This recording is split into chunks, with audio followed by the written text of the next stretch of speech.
உங்களுடைய நட்பு வந்து சிம்புவோட வந்து எல்லாருக்கும் தெரிஞ்ச விஷயம். அண்ட் அவர் வந்து ஒரு ரிக்வெஸ்ட் வச்சிருக்காரு உங்ககிட்ட. நீங்க மறுபடியும் காமெடியனாவும் படம் வந்து நடிக்கணும் அப்படின்ட்டு. இல்ல அதுதான் இப்போ காமெடி ரோல்னா நீங்க ஃபர்ஸ்ட் பார்த்த சந்தானத்த பார்க்க முடியாது. நிச்சயமா அந்த மாரி ஒரு சந்தானம் இருக்காது. ஏன்னா அது இப்பவே ஆடியன்ஸுக்கு டிவில நெறைய ஷோஸ்ல, நெறைய ஆதித்யா சேனல், சிரிப்பொலிலாம் பார்த்துட்டாங்க. நீங்களும் யூடியூப்ல நெறைய பார்த்துருக்கீங்க. ஸோ புதுசா ஒண்ணு பண்ணணும். அது எப்படி டிசைன் பண்ணி பண்ணணுன்றத நானும் யோசிச்சுக்கிட்டு இருக்கேன்.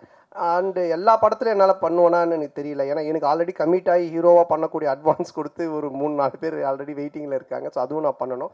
இப்போ அதுவே நான் ஒரு படத்த திருப்பியும் அவங்களுக்கு ரிட்டர்ன் பண்ணிட்டு தான் எஸ்டிஆருக்காக அத பண்றேன். அவருக்கு அதை என்ன மாதிரி பண்ண முடியுன்றதை நான் இப்போ டிசைன் பண்ணிகிட்டு இருக்கோம். அதுக்கப்புறம் ஆர்யாவோட ஒரு கமிட்மெண்ட் இருக்குது. நான் வடக்குப்பட்டி ராமசாமிலே சொன்னேன் ஆர்யாவோட நான் பண்ணோம் அப்படின்ட்டு. ஸோ அந்த கமிட்மெண்ட்டும் போயிட்டுருக்கு. ஸோ அதுக்கும் பேசிகிட்டு இருந்தோம். பட் இவன் எப்போ பண்ணுவான்னு தெரியல. இவங்கிட்ட அப்படின்னா ஆர்யா கியூபுக்கே 1 வீக் ஆச்சு தான் அனுப்புனா அப்படின்னு சொன்னேன். ஸோ ஆனந்தம் ஒரு லைன் ஒன்று எழுதியிருக்கான் எங்கள் 2 பேரை வச்சு. அதில் ஒரு கேரக்டர் ஒன்று பண்ணலான் இருக்கோம். ஸோ பண்ணுவேன் கண்டிப்பாக. ஆனால் நிறைய பண்ணுவேனான்னு தெரியாது. பழசை பண்ண மாட்டேன் நிச்சயமாக.